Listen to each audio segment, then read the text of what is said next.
Hi, welcome back. We've got the pirate flag up still, and it's good because in this chapter we're going to meet some other pirates. Yes, some. So far, the story is centered around Oliver and the crew of the Bloody Hand, the Sweet Molly, right? Now some new pirates are showing up. The Dredgy pirates. So when we last left our hero, remember Ringrose had been kind of hunched up against the thing, staring at this Dredgy, and he couldn't see him. He was sitting there like, doing his Dredgy watch because he was tired of walking around. Anyway, but Oliver sounds the alarm. Dredgies, he shouts. Dredgies, Dredgies. We're being boarded by Dredgies. Anyway, chapter 12, Night of the Dredgies. See the cutlasses. There'll be some sword play. Night of the Dredgies and how it ended. Hardly 2 seconds passed before a knife came hurtling through the air to silence me. It thudded in the wood and hummed an inch from my ear. Until I heard myself shouting the alarm, I wasn't overly convinced of Dredgies. But there they were before my eyes, crawling up from the brine. So imagine they're like climbing over the sides of the ship. I stilled my tongue and rolled away from the knife. My cries jerked Ringrose awake. He had been asleep. So he'd been over here. They thought he'd just been here, but he'd been just sleeping on his feet because he'd been up the whole night before, remember, running around in the woods, carrying Oliver on his back. Anyway, he picked up the alarm. Dredgies, he shouted and dove out of sight. He had hardly uttered the word when Captain Scratch burst out of the cabin with the end of a long sleeping cap. So imagine he had a big, sometimes in the old days when you didn't have a sleep in a heated room, you would, bundle up at night and often put a hat on, the sleeping cap. And so his sleeping cap had kind of covered his face a little, so he couldn't see real well.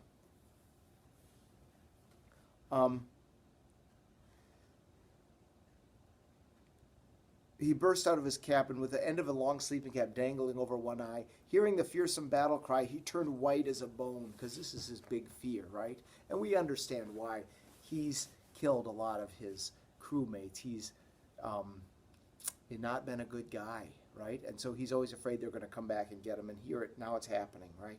Hearing the fearsome battle cry, he turned white as a bone. Dredgies! He gasped and leaped back. He slammed the cabin door. So he came out, and then he ran back in.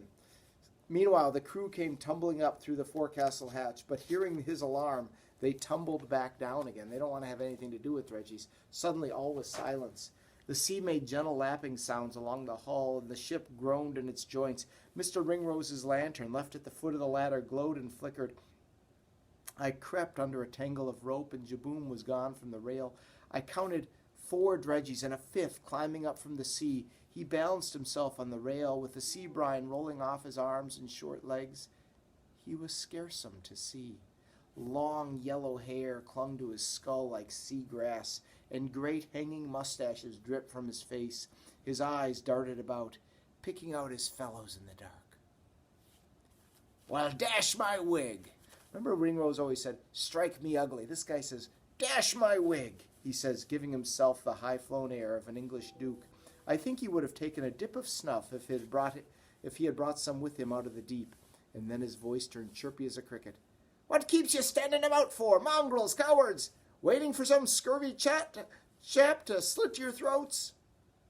Aye, there's no fight in this crew, came the reply.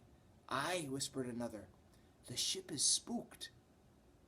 And then another cried out, Dios, there's Dredgies aboard, compadre. See, I can see the wet tracks with my own eyes. Ah, yes, Spanish blockhead, the little man exploded. Those are your own footprints.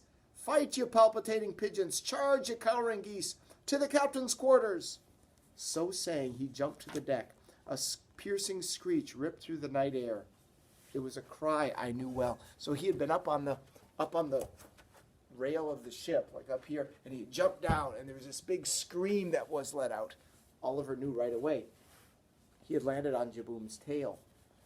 I was, by this time, already grown dubersome about this boarding party of dead men from the brine. He was like, wait, Dredgies? A Dredgie didn't have weight enough to step on a cat's tail. My moonstruck fancies fled. Tarnation, these weren't Dredgies, they were common cutthroats, and they had come to murder us in our sleep. The man with the hanging mustaches was picking himself up off the deck. "Infernal cat!" he snapped. "Dash my wig! Attack, I say, to the captain's cabin!" They leaped at it, and I didn't linger on the spot. I slid around the deckhouse, thinking to arouse the crew to our present danger.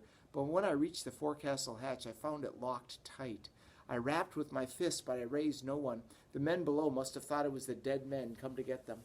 I gave it up and scurried aft on along the deck like a crab. Because remember, he can't run around. His feet are torn to ribbons, right?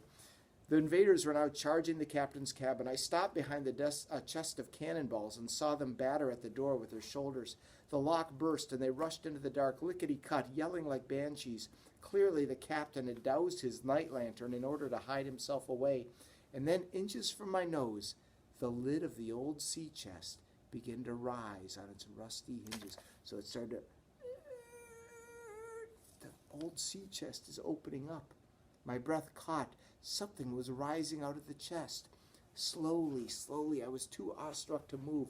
A long, bony hand was lifting the lid as if it were a coffin. I gasped, and I gaped, and I found myself staring into the startled face of John Ringrose. So he was right next to this chest as it opened. John Ringrose was in the chest. "You," I gulped.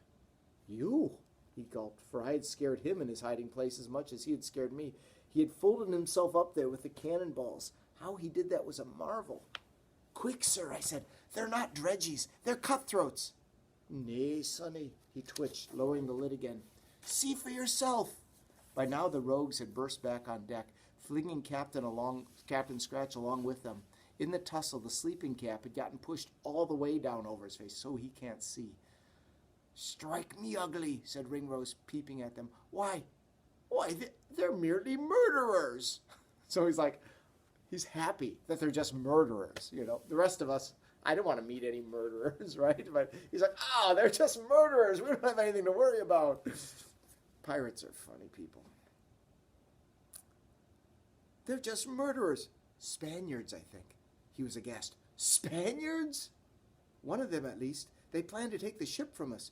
"Spaniards!" The word seemed to bring him to life like a battle cry. I'd never seen him move so fast. He heaved himself out of the chest, found that he had lost the pistol out of his belt. He wasted no time on that, but immediately slipped off his long canvas breeches. Breeches, of course, are pants, which is like, you're going to go to battle, and the first thing you do is take your pants off. That's not a ninja move I've ever heard about. But anyway, he's got it figured out. Believing himself to be in the grip of dredgies, though, Captain Scratch was putting up no fight at all. He let himself be moved around like a blind man. Imagine someone with, in the middle. He's like, oh, people are pushing him and leading him out, babbling through his sleeping cap, and all a quiver. "Oh, you found me, shipmates," he said, a muffled voice. "Is it ye, Richard? Aye, is it thee, Ben? Aye, I knew you'd come for me. And thee, Timothy. I'd been expecting ye in the night. Shipmates, come to punish me, have ye? Aye, I deserve it. And then some I do. Oh, I regret what I done, boys, making you walk the plank the way I did. Me very own shipmates, oh." So he's apologizing to these dredgies that he thinks are there. "Dash my wig," said the chief of the rogues. "What's this snivelling fool bleeding about? String 'em up, my bullies, from the yardarm. That'll show the crew what brand of insolence we're about." What Ringrose was up to, I couldn't make out. He had tied a knot in the bottom of one trouser leg and now was tying a knot in the other. And again, "But don't you see, shipmates, I had to do it," Captain Scratch babbled on. "You knew me secret, each of ye. Aye, ye were all standing there when we was sinking the treasure, and ye saw the terrible awful thing I done, putting a bullet in our captain's stout heart, him that was the best of us all, aye, and the elected meself captain in his place." I stared. So that's how it had happened. It was Captain Scratch himself who had done in Gentleman Jack. And of course he didn't lie easy in his grave. He hadn't been avenged at all. He couldn't rest. Not with Captain Scratch unpunished. By thunder, he deserved to be strung up from the yardarm. But if he received his punishment at the hands of these bloodthirsty rovers, if Gentleman Jack were avenged now, tarnation, the island ghost would be laid to rest. And if I were off the mark with my jackknife, there'd be no rising vapors, no spook to fix the treasure spot again. It would be lost forever.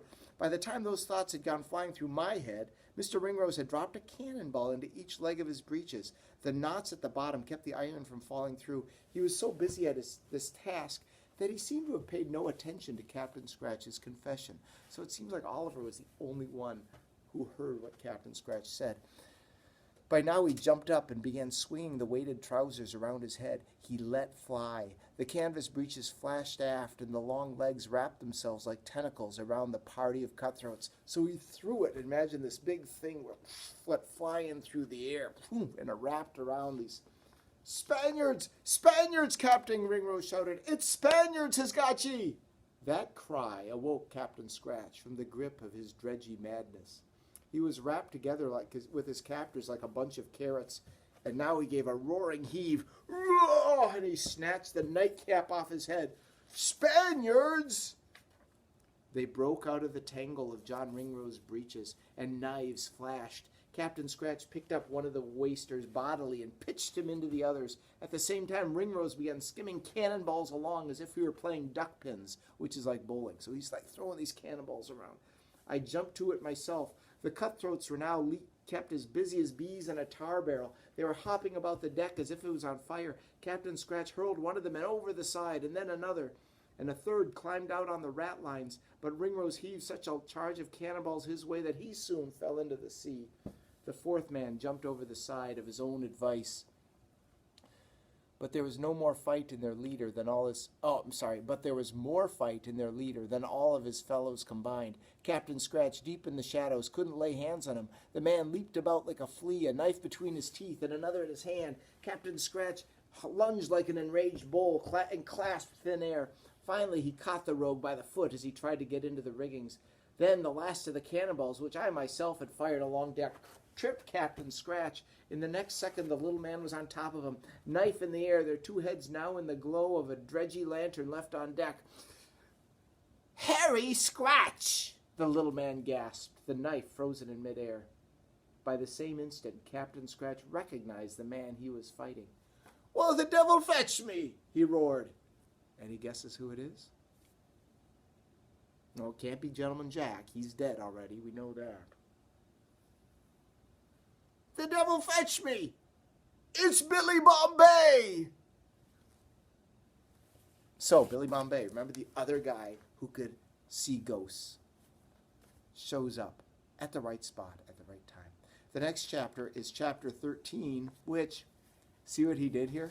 The title of the chapter is In Which We Are Again 13. Chapter 13, now they have a 13th person in their group. Tune in next time for the exciting adventures of Oliver Finch. And what does it mean if there's somebody else who can see ghosts? Suddenly, they don't need Oliver anymore, do they? But they maybe don't need the other guy either, because pirates don't like to share treasure. At least Captain Scratch doesn't. Anyway, I have talked enough already.